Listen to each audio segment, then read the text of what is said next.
Welcome back to another episode of the Ep.11 podcast. We'll get right into it. I don't know how much March Madness games you watched this weekend, but I watched a fair bit of them sitting in a Michigan State dorm room. Couple of upsets going on, like Furman the other day beating Virginia. You had the 16 seed Fairleigh Dickinson beating Purdue, Princeton beating Arizona and Missouri. How many games? What did you watch? I watched a few games. We were down in Cincinnati in the hotel room, so I watched the end of the Purdue game. I saw some of the Duke game. So, obviously a lot of big seeds went out of the tournament. Again, and we had kind of talked about that before where, the lower seeds were going to have a presence this tournament, and they certainly did. But and a few other games that I can't recall at the moment, but, I watched them a little bit. What were you doing? What? What were you doing down in Cincinnati? Oh, I went with Clayton's younger brother to 7v7 football tournament. We played at Paycor Stadium where the Cincinnati Bengals play.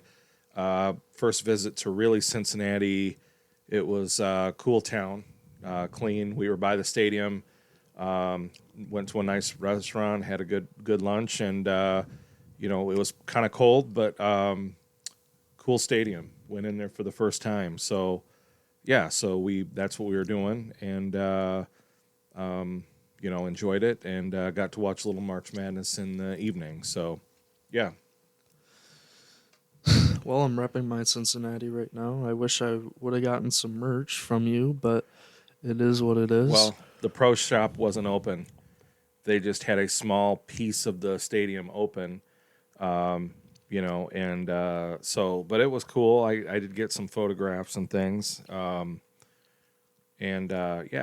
The people there at the place were pretty cool too. They didn't have any merchandise or vendors or food vendors open in the stadium though, so there wasn't a whole lot of opportunity for such things. So you were down there watching Lincoln play 7-on-7. Yeah, he did well. That was your weekend.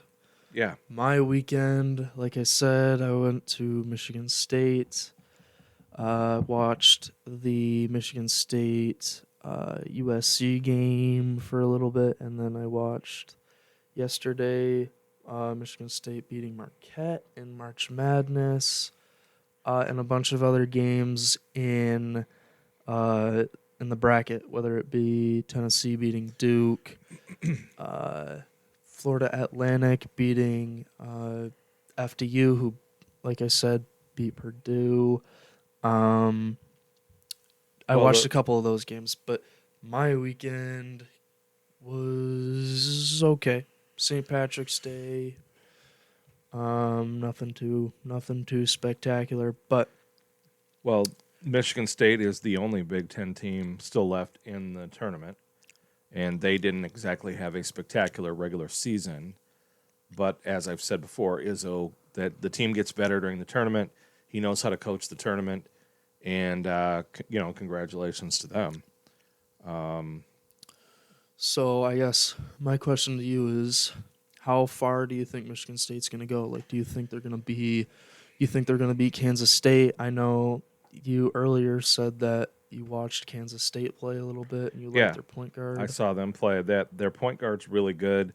I thought I remember your grandma talking about him a little bit in that team, but he was impressive. Like, he was a big time player. We got to figure out how to get the phone recordings working so we can give Grandma a call on this.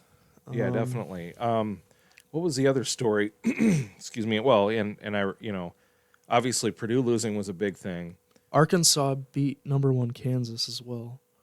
They beat them on Saturday. Right, a lot of high end teams losing. I mean, and listening to one of the analysis of the Purdue game, they just said that 16 seed team, Fairleigh Dickinson was really fast, and they just weren't a good matchup for Purdue at all. And I kind of believed it. I mean, Purdue has huge size.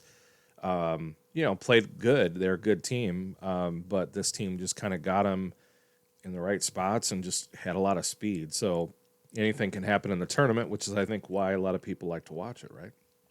Yeah, they went ahead and they beat Purdue, and then they just got beat by Florida Atlantic. So Yeah, that's how the bracket works. But I heard it was a good game. I kind of heard it on the the FAU radio. game, I heard it on the radio. I think they lost by 8, but it was pretty tight most of the way.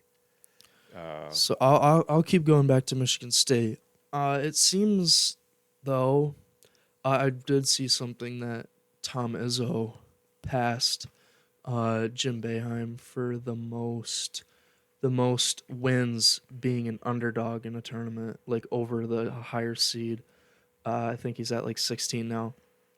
Seems like he always brings his team to being able to play good in the tournament, even though maybe they didn't have the greatest season. Almost, I think we said this earlier, almost missed the tournament, but he seems like he gets his team to play hard, when it matters most. So nothing more you can really ask for in a coach. Well, the other impressive thing out there, we might have mentioned this on a previous podcast, is I think Izzo, like this is the 25th year in a row that Michigan State has gone to the tournament, which is, I mean, that's pretty impressive. I mean, even like a team like Michigan, who's a fairly decent, they didn't even make it this year. North Carolina didn't make it. I mean, North Carolina was ranked first. And I feel like we've already talked about this, but they were first in the season, like number one overall. I didn't know that, so I don't think we touched on that. They were number one overall to start the season, well, and they didn't make the tournament. Yeah, First time it's happened my in history. My point being that streak that Izzo and Michigan State have is a pretty impressive thing. I mean, clearly, to be in it that long and that many times, I mean, that's good. Let's see here. So I feel like would you want to go to one of these games? I don't know. I feel like to a March Madness game. March Madness game. Like I know some of the Michigan State people went down there and watched them play. That's something I've never done, So without going, it's kind of hard to say. I mean, I don't. You go to one of the places like I think Des Moines, Iowa had one of them. You get to watch. I think if you buy a ticket, you get to watch all the games that are in that particular location. I think that's how it works. Because I know that Ohio State hosted. Yeah. UCF hosted, and then I don't know what college is in Des Moines. Is it who is it? They have a good basketball program in Des Moines. Yeah. Who is I can't recall. I mean, Iowa City is where the University of Iowa is, obviously, and I don't think Iowa State is in Des Moines. I don't think Iowa State's there. Yeah, I mean, you can look it up, but I mean, what I want to your question is, would I want to go to a game? I mean, I think it would be cool if it wasn't far away, kind of a thing. Like if maybe like Michigan, like Lansing was hosting a thing, or Detroit maybe, and they have before, I think. I don't think their arenas are big enough. Like if Notre Dame were to host a March Madness game, like I don't think, because like when I saw it on the TV, I saw like Ohio State's court, like their arena is huge. I mean, they can't just choose huge arenas only. They have to choose some other things, but. If it was close by and I had an opportunity, a lot of times it seems like this time of year I don't have tons of opportunity, but then I might go, if again, and I don't even know what the tickets cost, but they can't be super cheap either. But I think it really depends on if your team is going. That obviously makes a big difference in how exciting and how fondly I guess you remember the experience, if you want to say it like that. Are you sure Iowa doesn't play in Des Moines? Are you sure? University of Iowa. The University of Iowa? I think they play out of Iowa City. I'm pretty sure they don't play out of Des Moines. I don't know why you would have games in Des Moines then if no one plays there. There's got to be a college out of Des Moines. I just can't remember which one it is exactly. Yeah. Anyway, we'll have to look that up, I guess. So, Princeton's still in the tournament, 15 seed. They're the highest seed remaining. They play Creighton, which is my Hold on. Princeton is the highest seed remaining? highest seed remaining at 15. They're the 15 seed. They're in the Sweet 16. You mean the lowest seed remaining? Lowest seed, Okay. highest seed, whatever you want to. Okay. They're the 15 seed still in the Sweet Right. 16. Well, who is your pick for the to win the tournament right now, given that the first two rounds are done?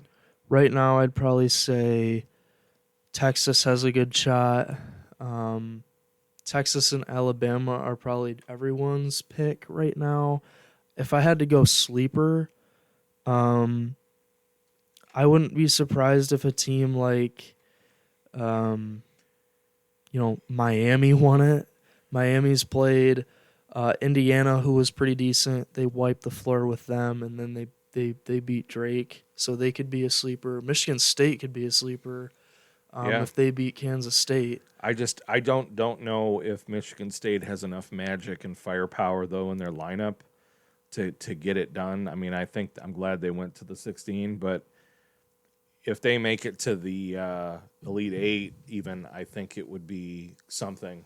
You know? Because they beat Kansas State to go to the Elite Eight. They'd play either Florida Atlantic or Tennessee, and Tennessee looked pretty good against Duke. But I mean, Florida Atlantic upset. Who'd they play? They they upset Memphis. I guess little upset. Beat them by a point. I don't know. We'll see. Um, what else do we got here? Any news regarding Do you know where the Final Four is going to be played? Houston? Okay. Houston. I don't know if it's at the University of Houston or if it's the Rockets Stadium. Wasn't Houston in the tournament too? Yeah, they're still in it. They played Oh. Miami. Okay. They played Miami. I wonder how many times that's happened where the hosting school or at least the hosting city ended up with a school in the Final Four. It would be interesting to look up. Anyway, So, what do you want to talk about? Anything else or?